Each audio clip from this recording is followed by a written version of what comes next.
Why We Fight. ACT UP demonstration, Albany, New York, May 9th, 1988.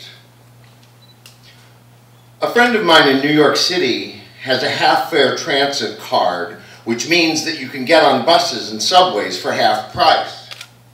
And the other day, when he showed his card to the token attendant, the attendant asked what his disability was, and he said, "I have AIDS." And the attendant said, "No, you don't. If you had AIDS, you'd be at home dying."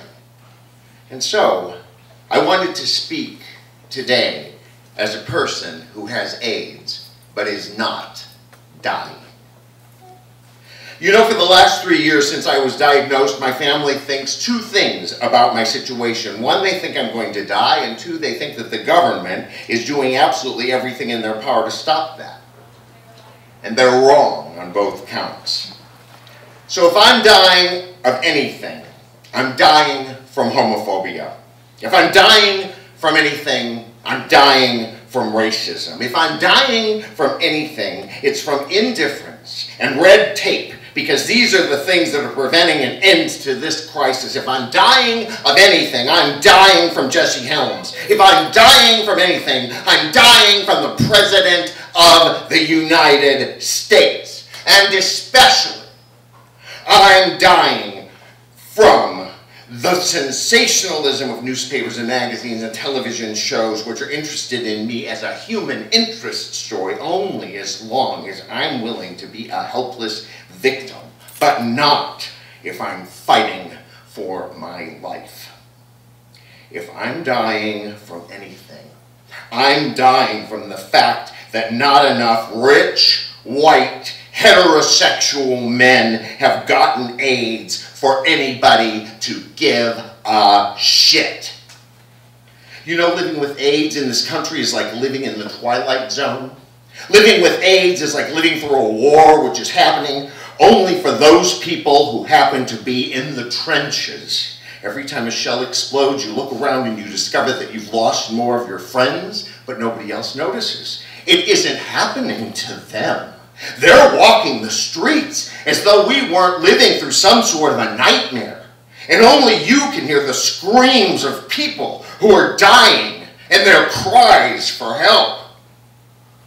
No one else seems to be noticing. And it's worse than a war, because during a war, people are united in a shared experience. This war has not united us. It's divided us. It's separated those of us with AIDS and those of us who fight for people with AIDS from the rest of the population. 2.5 years ago, I picked up Life magazine and read an editorial which said, "It's time to pay attention because this disease is now beginning to strike the rest of us." It was as if I wasn't the one holding the magazine in my hand. And since then, nothing has changed to alter the perception that AIDS is not happening to the real people in this country. It's not happening to us in the United States. It's happening to them, the disposable population of fags and junkies who deserve what they get. The media tells them that they don't have to care because the people who really matter are not in danger. Twice, 3 times, 4 times, the New York Times has published editorials saying, "Don't panic yet over AIDS. It still hasn't entered the general population. Until it does, we don't have to give a shit." And the days and the months and the years pass by, and they don't spend those days and nights and months and years trying to figure out how to get hold of the latest experimental drug and which dose to take it at, and in what combination with other drugs, and from what source, and how are you going to pay for it, and where are you going to get it? Because it isn't happening to them. They don't a shit. And they don't sit in television studios surrounded by technicians who are wearing rubber gloves, who won't put a microphone on you because it isn't happening to them, so they don't give a shit. And they don't have their houses burned down by bigots and morons. They watch it on the news, and they have dinner, and they go to bed because it isn't happening to them. And they don't give a shit. And they don't spend their waking hours going from hospital room to hospital room and watching people that they love die slowly of neglect and bigotry because it isn't happening to them. And they don't have to give a shit. They haven't been to 2 funerals a week for the last 3 or 4 or 5 years. So they don't give a shit because it isn't happening to them.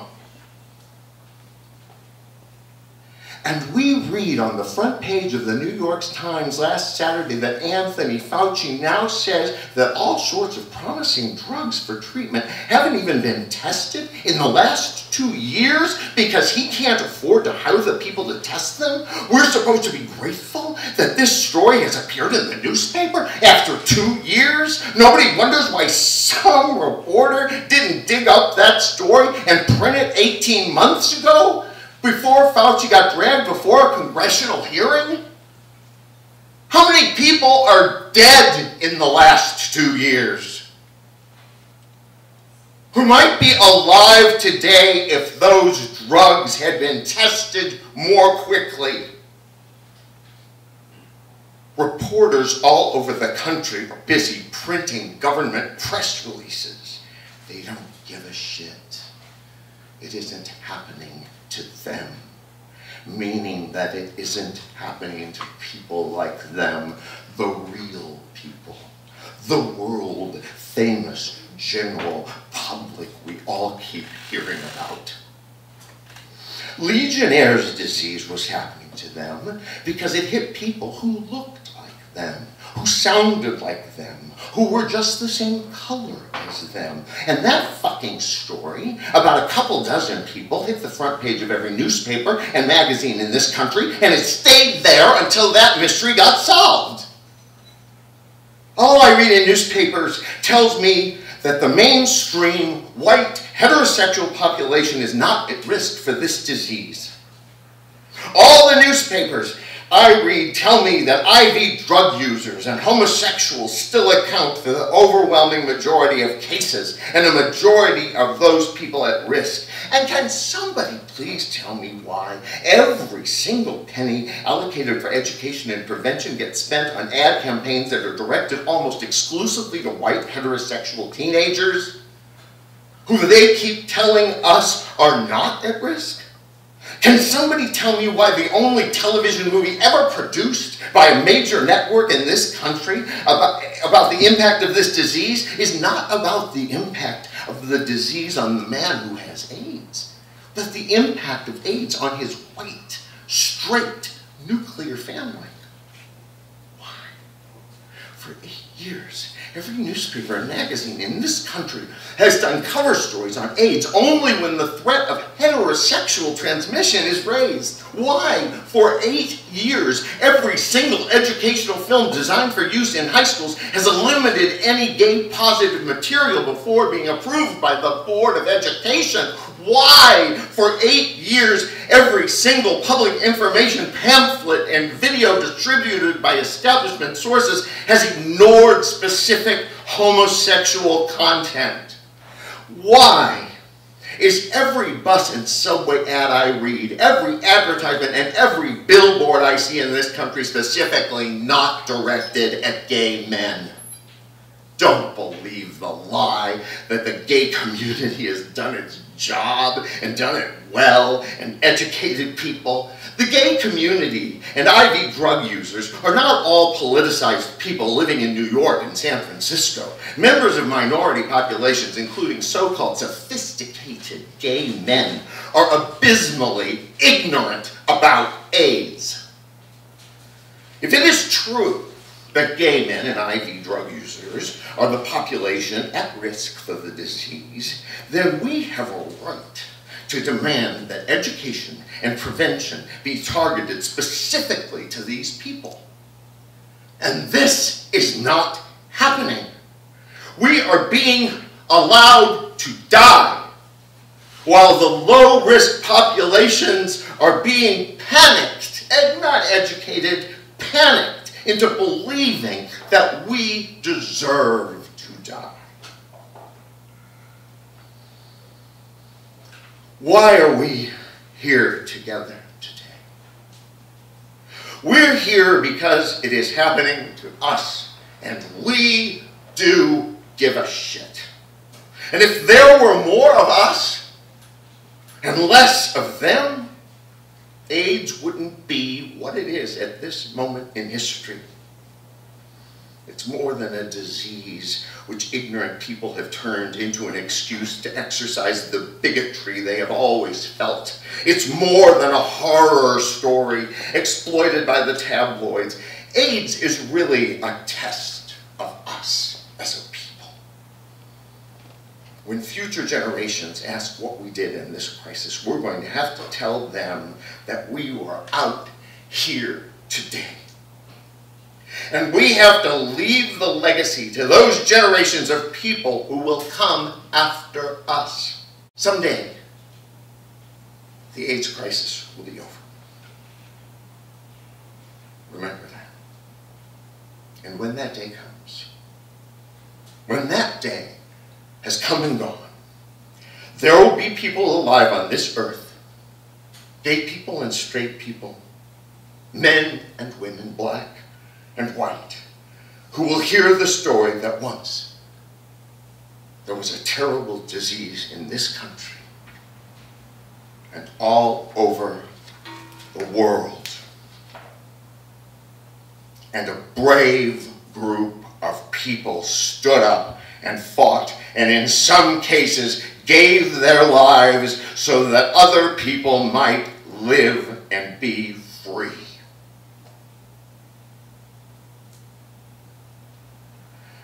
I'm proud to be with my friends today and the people I love, because I think you are all heroes, and I'm glad to be part of this fight. But to borrow a phrase from Michael Callan's song, all we have is love right now. What we don't have is time.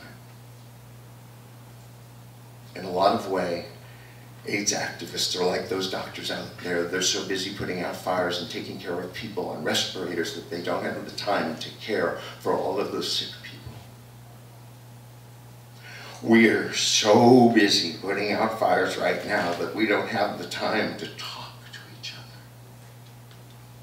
and to strategize and plan for the next wave and the next day and the next month and the next week and the next year.